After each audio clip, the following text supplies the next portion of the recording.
Bonjour tout le monde, j'espère que vous allez bien. Bienvenue dans cette vidéo dans laquelle on va discuter un néoplasme bénin aux dépens de cellules fibroblastiques et myofibroblastiques qu'on appelle la fasciite nodulaire. C'est une entité qui va survenir surtout chez des patients avec un âge entre 20 et 40 ans. C'est une entité qui va se localiser surtout au niveau des parties molles, sans biais qu'il y a possibilité d'atteinte assez superficielle, ça veut dire cutanée, comme on aura également des cas qui vont intéresser uniquement le tissu musculaire squelettique. C'est une prolifération qui va prendre la forme d'un nodule à croissance rapide, généralement qui va prendre quelques semaines à quelques mois.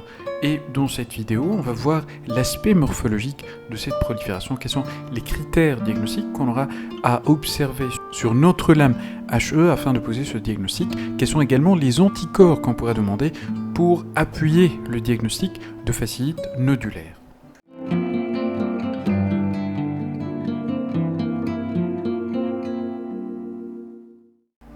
Voilà, donc ceci est le prélèvement qu'on va observer. C'est un prélèvement qu'on a coloré avec la coloration HE. C'était sur le plan clinique un nodule qui était localisé au niveau du bras d'un patient jeune. Alors on a fait l'exérèse de la totalité du nodule et comme on peut voir, c'est un nodule qui paraît bien limité, au moins à ce grossissement.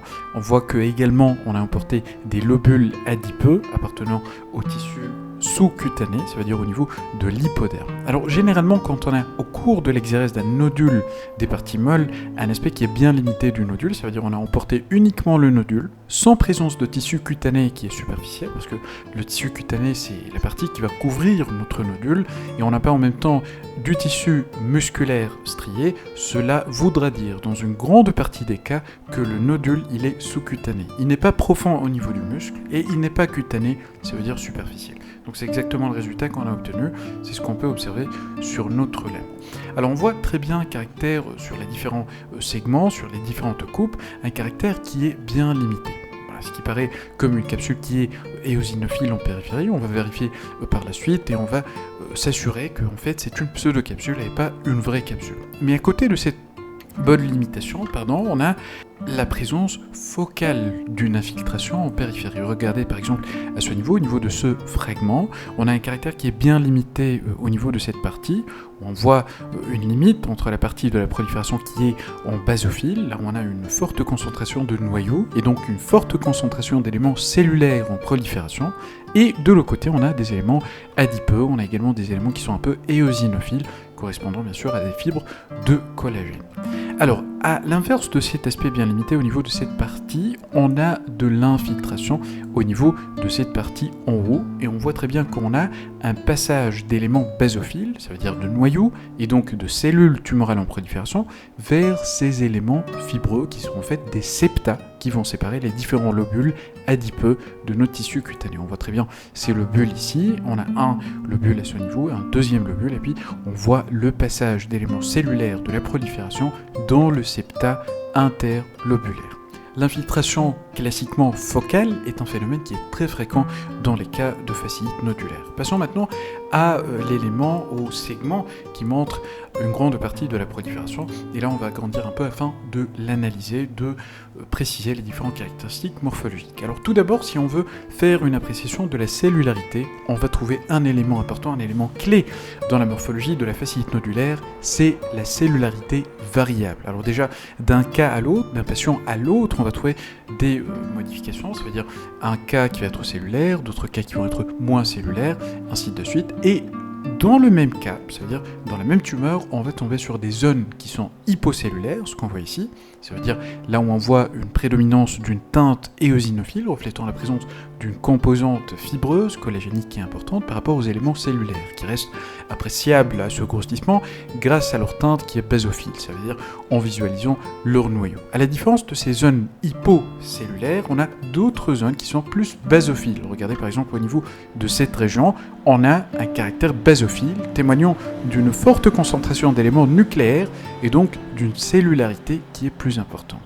En même temps, même à ce grossissement, on peut identifier des zones de petite taille, ça c'est important, qui ont cette teinte rouge. Ça représente des extravasations de globules rouges, à différencier bien sûr de larges plages de suffusion hémorragique. Ce phénomène étant rare dans les cas de fasciite nodulaire, par Par contre, la présence de petites extravasations, de petits foyers d'extravasation de globules rouges est assez fréquent et ça fait en quelque sorte partie des critères morphologiques qu'on va utiliser afin d'orienter le diagnostic vers le diagnostic de fasciite nodulaire. On va passer à un plus fort grossissement en commençant tout d'abord par les zones qui sont hypocellulaires. On confirme tout d'abord que le caractère éosinophile qu'on avait observé au faible grossissement, ça correspond bel et bien à des fibres de collagène, tout ce qu'on voit ici.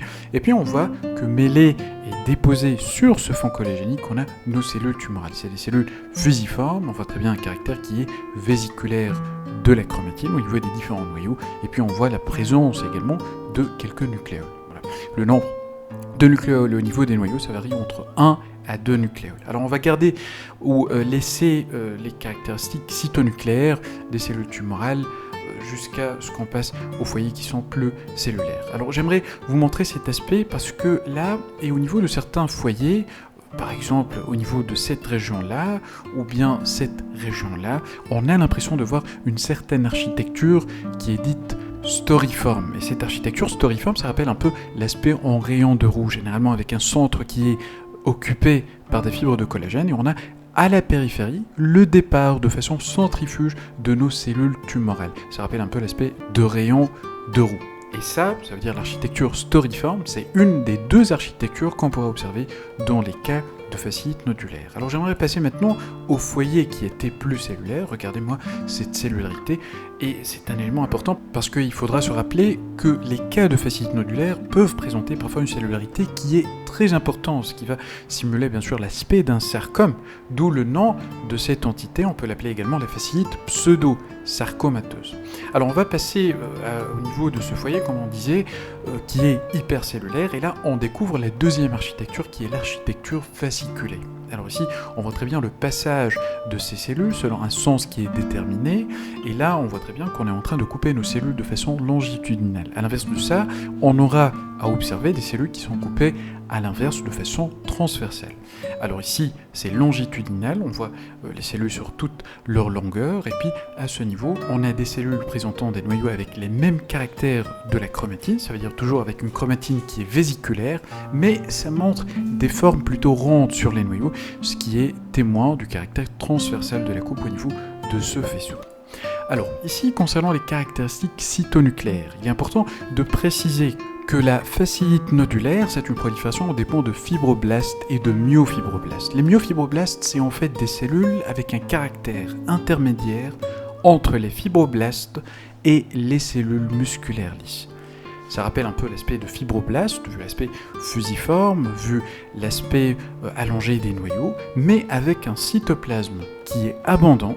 Ça veut dire qu'il va être riche en filaments contractiles, ce qui va rappeler l'aspect de cellules musculaires lisses. Et là, on pourra observer des cellules qui sont fusiformes, allongées, avec des noyaux qui sont également allongés, avec un caractère qui est abondant du cytoplasme, avec cette teinte éosinophile qui est caractéristique. En plus de ça, le caractère contractile de ces cellules peut engendrer des modifications sur les noyaux. Notez par exemple ici, on voit un caractère qui est un peu plicaturé au niveau des contours nucléaires, et ceci est dû à la contraction artefactuelle du cytoplasme de la cellule myofibroblastique. Ça, c'est un témoin tout simplement que la cellule, elle a la capacité de se contracter. Regardez aussi le caractère clair vésiculaire de la chromatine avec la présence de nucléoles. Alors le nom va varier, on aura des noyaux avec un seul nucléole, on aura d'autres avec deux nucléoles, comme ce qu'on est en train d'observer. Alors concernant les mitoses, c'est très variable. On peut avoir une absence totale de mitose sur quelques cas, et on pourra avoir également des mitoses qui sont assez nombreuses. Alors ce qui est important à garder à l'esprit, c'est qu'on ne doit pas observer des formes qui sont atypiques de ces mitoses. Alors on parlait tout à l'heure d'un élément qu'on avait identifié, c'était les extravasations de globules rouges. Voilà l'aspect qu'on va observer de plus près, ça veut dire un plus fort grossissement, et c'est assez caractéristique. On pourra avoir également des lymphocytes qui vont infiltrer plus ou moins la prolifération tumorale myofibroblastique. C'est ce qu'on voit ici sous forme de petits points qui sont denses au rapport nucléocytoplasmique. C'est des lymphocytes réactionnés. C'est tout à fait normal de les trouver. On pourra tomber également sur des cellules histiocytaires. Regardez par exemple ici, on voit de larges cellules avec un caractère pâle mais aussi chargé en hémosiderine de ces cellules histiocytaires. On trouve un exemple qui est là, un autre qui est là, un autre qui est là, un autre qui est là. Et ces cellules histiocytaires peuvent être également présentes sous forme de cellules géantes. C'est possible aussi. Alors pour ce cas, on a fait une étude immunohistochimique. Alors puisqu'on parlait de cellules myofibroblastiques avec des filaments contractiles, c'est des cellules tout simplement qui vont contenir de l'AML au niveau de leur cytoplasme. Le premier anticorps qu'on va utiliser, c'est l'anticorps anti-AML. Et regardez-moi ce résultat. On a une positivité au niveau des cellules tumorales. On a également cet aspect différent concernant la cellullarité. On aura des zones là où on a cette teinte brune qui va prédominer, c'est les zones qui sont hypercellulaires, et d'autres là où on a plutôt une teinte qui est un peu bleutée. Ça reflète une richesse cellulaire qui est moins importante. Alors quand on passe à un plus fort grossissement, pour vérifier la nature du marquage, et on aura à observer bien sûr un marquage qui est cytoplasmique, puisque les filaments vont être présents tout simplement au niveau du cytoplasme. Voilà un exemple avec le noyau qui est négatif, et on a une positivité au niveau du cytoplasme. Un autre marqueur qui peut être positif, mais de façon focale, c'est la desmine. Voilà le résultat en utilisant l'anticorps anti-desmine. On voit très bien une positivité qui est focale, qui ne dépend pas généralement de la richesse de la cellullarité de la tumeur. On aura des zones qui sont importantes, qui sont négatives, mais d'autres focales, de petites dimensions, qui vont montrer une expression de la desmine au niveau des cellules myofibroblastiques. Voilà, donc c'était en gros les éléments que je voulais montrer sur les lames virtuelles, et je passe maintenant à une récapitulation. Je vous mets bien sûr en description les liens pour les lames, que ce soit pour les lames HE ou bien les lames où on a utilisé des anticorps, ça veut dire lors de l'étude immunohistochimique. La fasciite nodulaire, on l'appelle également la fasciite pseudo-sarcomateuse. C'est un néoplasme aux dépens de fibroblastes et de myofibroblastes. C'est une prolifération qui est bénigne, souvent avec une fusion intéressant deux gènes, l'USP6 ainsi que le MYH9. Il y a des antécédents de traumatisme local là où on aura l'apparition de la fasciite nodulaire dans 15% des cas seulement, et dans les cas de la forme crânienne, ce qu'on appelle la fasciite crânienne, on a un antécédent de traumatisme crânien lors de l'accouchement chez le nourrisson bien sûr. L'épidémio, c'est une pathologie qui est fréquente, surtout la tranche entre 20 et 40 ans. Chez le nourrisson, c'est la forme crânienne, la fasciite crânienne, et puis le sexe ratio, il est de 1, ça veut dire qu'on n'a pas une prédominance d'un sexe par rapport à l'autre, plus les mâles quand il s'agit de la fasciite crânienne. Surtout les parties molles, rarement au niveau profond avec atteinte uniquement de muscles striés, et rarement superficiel avec atteinte de la peau. Elle touche surtout les extrémités, surtout l'avant-bras. L'exemple qu'on était en train d'observer était localisé au niveau du bras. On peut avoir également une atteinte du tronc, de la tête et du cou. Cliniquement, ça va se manifester sous forme d'un nodule ou d'une masse qui est souvent de petite taille, mais avec une croissance qui est rapide. Ça prend quelques semaines à quelques mois. Microscopiquement, souvent on a une bonne limitation, mais fréquemment une infiltration qui est focale. C'est une infiltration qui va rester limitée, ça va concerner soit les septa fibreux qu'on trouve entre les lobules adipeux de l'hypoderme, c'est exactement comme ce qu'on était en train d'observer sur notre cas, notre lait virtuel, ou bien entre les fibres musculaires striées. L'architecture, c'est une cellularité qui va être variable, soit d'un cas à l'autre, ou bien au niveau de la même tumeur. On aura observé des faisceaux qui sont courts, ou bien une architecture qui est storiforme, ça veut dire un aspect en rayon de roue. Le fond, il est myxoïde fréquemment, dans notre cas, on n'avait pas observé de fond myxoïde, et généralement, les zones cellulaires, c'est elles qui possèdent ce fond myxoïde. Quand on passe aux zones qui sont cellulaires, on aura plus un fond fibreux et une hypocellularité, et ces fibres de collagène peuvent avoir également un aspect qui est si épais que ça va simuler l'aspect de fibre kéloïde.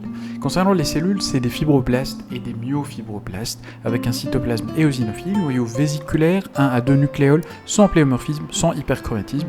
C'est des cellules qui rappellent celles qu'on rencontre dans les cas de tissus de granulation. Les mitoses sont variables, peuvent être nombreuses parfois, mais pas de forme atypique. On peut observer également en association une extravasation de globules rouges, un infiltré lymphoïde, des histiocytes qui sont isolés ou bien en petits amas, comme ce qu'on a vu sur l'exemple, et puis on peut avoir également des cellules géantes, ostéoclastes-like. Anomalie rarement observée, ce qui ne doit pas être observé, c'est l'hémorragie, ça veut dire des plages de suffusion hémorragique, des remaniements kystiques, une vraie configuration solido-kystique de la tumeur, ça ne doit pas être observé dans le cas de fasciite nodulaire, une métaplasie osseuse, ainsi que la nécrose. Parfois, si elle est présente, ce qui est rare, elle doit être focale et localisée au centre de la prolifération. Concernant l'immuno, on aura une expression de l'AML de façon diffuse, un marquage cytoplasmique. Rarement, la desmine, elle peut être positive, comme dans notre cas, mais ça doit être focal, et on doit avoir une négativité pour la cytokardine, la S100, le CD3 CD34, la bêta-caténine, de façon nucléaire. Ça doit être bien sûr négatif, on ne doit pas avoir de marquage nucléaire par l'anticorps anti-bêta-caténine. Le CD68, s'il est positif, ça va être tout simplement sur les cellules histiocytaires. Ceci va être la fin de notre vidéo, j'espère que ça a été utile et on se dit à très bientôt.